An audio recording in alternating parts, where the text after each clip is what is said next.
Okay, our next speaker is Caravella with WRK/360. She's a partner there. And Ali, did I say that right? Should I be pronouncing it Work 360 or do you guys say WRK/360? Hey, John, thanks for having me. And it's Work 360. Thank you. Okay, Ali, it's all yours. Thanks, John. And hi, everyone. I'm so thrilled to be here today. For a bit of background, I spent most of my career in the professional services industry, first as an HR consultant and then in-house as a global HR leader. Now I'm a partner, as John mentioned, at Work 360, which is a human capital consultancy that helps organizations implement people strategies that help drive engagement, productivity, and retention. Our overall mission is to help create organizational cultures that care. So today I'm here to talk to all of you about the evolution of how we will work in the future. And you will learn that the companies that will come out on top are going to be the ones who are willing to invest in their culture and demonstrate genuine care for their employees. So in the next quick 7 minutes, I'm going to get straight to the point, talk about where we are today, 3 key focus areas that you should be thinking about, and then the cycle that you should both adapt and repeat to position your organization and your employees for success going forward. So where are we? This is a bit of a loaded question in this virtual conference today because we're probably spread across offices, bedrooms, closets, and maybe even basements right now. But when we think a bit more broadly about the state of the workplace, you may have heard 3 things. So first, some organizations may be discussing their plans to return to work or return to the office. This framing can be a bit too limiting, given that it is highly unlikely that your business entirely will ever return to the old way of doing things and really get back to normal, if you will. Second, others are talking about the new normal, which is also a bit misleading because it assumes that we are here now, settled in a new routine and have everything figured out.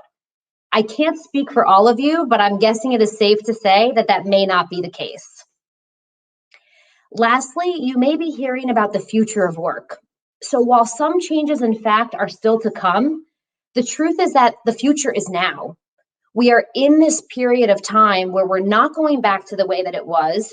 We're not yet fully established, but there's no more time to waste because we need to be living and breathing these changes right now. So where we are is the next phase of work. It is this hybrid limbo period that often makes people understandably feel very uncomfortable because we don't have all the answers. We can't always provide our employees clear direction, and vulnerability, both on the personal and the organizational side, is still very high. So we know the first step is often understanding and acknowledging where we are. We can then identify that while this isn't perfectly figured out yet, we can be committed to adapting and experimenting. So with that, we can begin to focus on some core priorities. As business leaders, you have no shortage of challenges to figure out right now, but your people and the policies and programs that surround them need to be front of mind. I like to break this down into 3 core tiers of focus for leaders to consider. First is all things organizational. So you've got policies and programs that likely need to be reviewed and refreshed based on this changing landscape and the evolving needs of your business and your people right now. You also likely have critical strategic decisions to make regarding potential real estate changes and other large-scale changes in your organization. Most importantly, you need to revisit your mission, vision, and values and ensure that all decisions, even the ones that may seem more administrative or operational in nature, are aligned with that cultural foundation of your organization so you can retain credibility and trust with your workforce. The second is your team of managers. So frontline managers often get called the frozen middle because many of the well-intended goals and strategies of senior leaders get stuck in this frozen middle, as opposed to making it all the way down to the employees. If managers lack the understanding, training, or skills to execute on what leadership really needs them to do. Organizations more than ever are investing time and resources into answering the questions of first, what it really means to truly manage in today's world. And second, if their managers actually have the necessary skills and tools to succeed. The third focus area is your employees themselves. People today are more likely to want to bring their whole selves to work.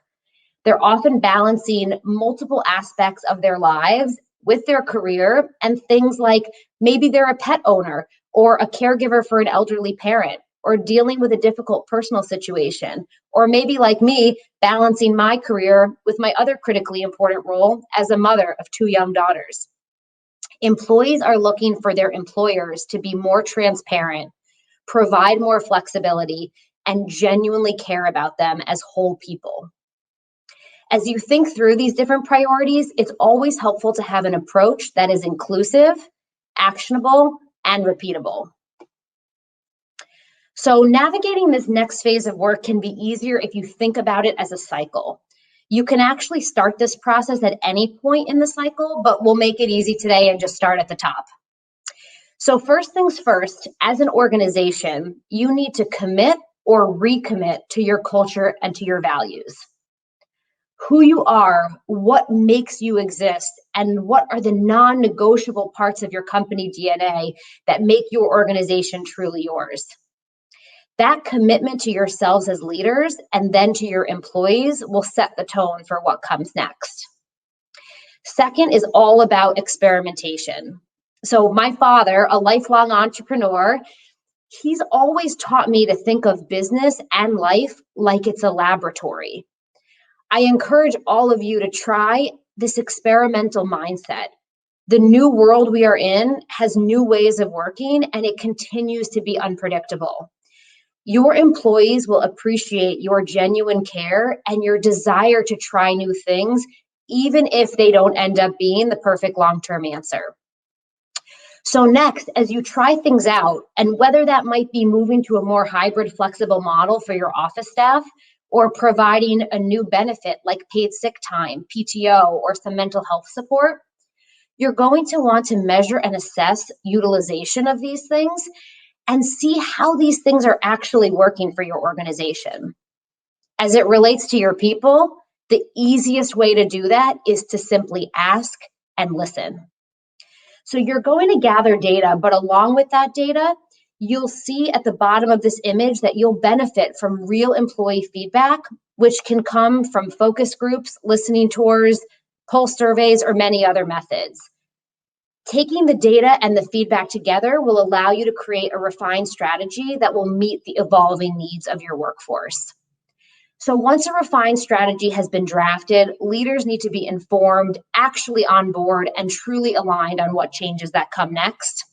And just as you complete this cycle, I can almost guarantee that you're going to need to start up again. The name of the game is adaptability and evolution. So real quick, I'll share with you that one time it was shared with me that there are only 4 types of people in this world. People who are getting care from others, giving care to others, one day will need to get care, or one day will need to give care. So as you navigate this next cycle of work and this next phase of work, I encourage you to insert care into every step of the cycle and humanize your workplace at a time when your employees need it more than ever. Thank you. Thanks for that, Allie. A couple of key takeaways for me. I love what you were talking about of questioning companies that think they've got figured out what the new normal is. I don't think we know yet. And I think, as you pointed out, it's going to be companies that invest in their culture that are going to be able to retain their employees. I also like what you were saying about flexibility and the need for transparency and experimentation. I think that gets back to what you were talking about of not having it figured out. Experimenting, figure out. That's the real entrepreneurial way of doing things anyway.